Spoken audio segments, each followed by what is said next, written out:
Hello, it is Heather from The Reading Mama, and I have another author spotlight for you. Today, I'm going to talk about Lyndsey Lewellen, who is an indie author, Christian, and she writes some amazing science fiction. Yes, I did not know Christian science fiction was a thing until last year, and I am loving diving into that world.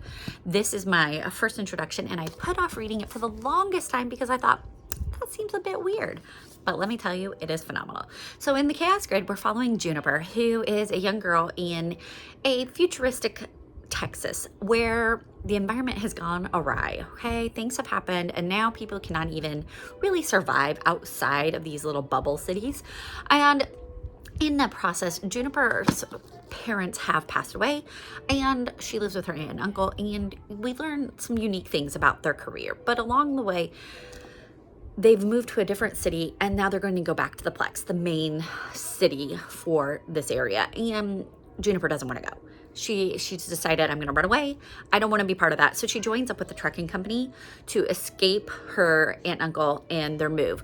And the trucking company are part of the people who go outside of the bubble cities to the farming communities and things like that. But in order to do that, they have to go out into the outer grid where the environment, animals, and weather are completely unpredictable and not safe. And a lot of adventures along the way.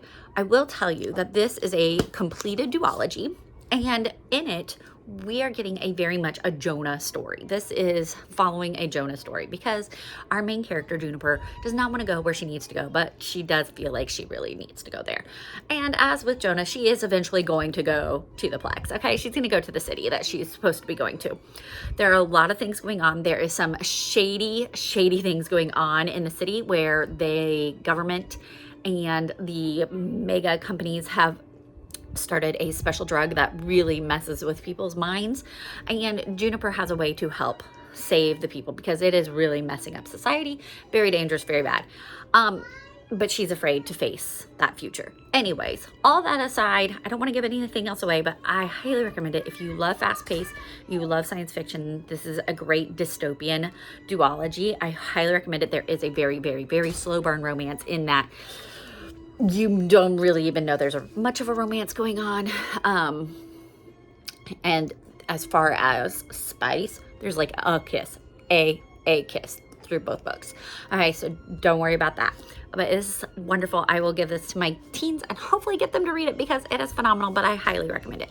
Now, Lyndsey Lewellen has another book, which is middle grade, and it is going to be a series, and I cannot wait. This was phenomenal. Harlow Morgan and the Sky City follows Harlow, the main character right there, and her twin sister Briar and some of her friends along the way. Now, they live in a futuristic city where the magic has been outlawed and science reigns supreme. Well, Harlow finds herself kind of falling short of all of her father's expectations. He's kind of a uppity up in the big city, and she doesn't have the science and the patience that her sister does. You know, she's just not quite meeting the mark. But she has other things. She's great at mechanical and flying and all these wonderful things.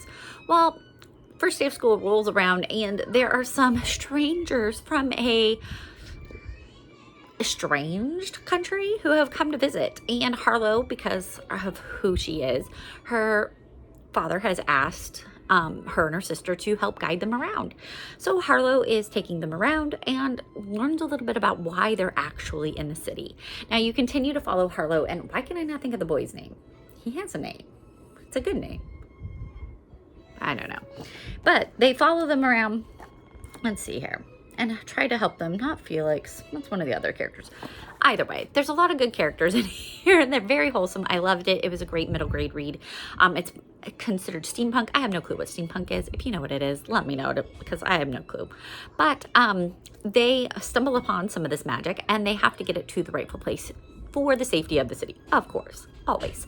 And along the way, there are nefarious people trying to steal this magic. And yeah, so they go on an adventure in this one to a place called Sky City, which is a floating city, and a lot of adventure entails there. You have to suspend reality. It's sci-fi, it's middle grade fantasy, sci-fi. You have to expand logic, okay? That's how these books work. But it is so fun. I love the banter. I love the talking. And I love the characters. There's many characters, and some of them have faults, some of them they don't fall flat, but they fall short of what society expects, and they are working on finding a way to overcome that. And I really do love it. I do feel like there's a little bit of a romance and interest going on here, which for like, I think they're 12, 13 maybe. That feels like a little silly to me, but it wasn't anything that would be concerned. I would love if my kids would pick this up because I'm trying to convince them to. It's phenomenal. And I can't wait to see how the rest of the series goes. Lyndsey also has a book that looks super good coming out this fall. I have put it on my wish list because I'm pretty sure it comes out right by my birthday. It's called Pairings, and it looks phenomenal.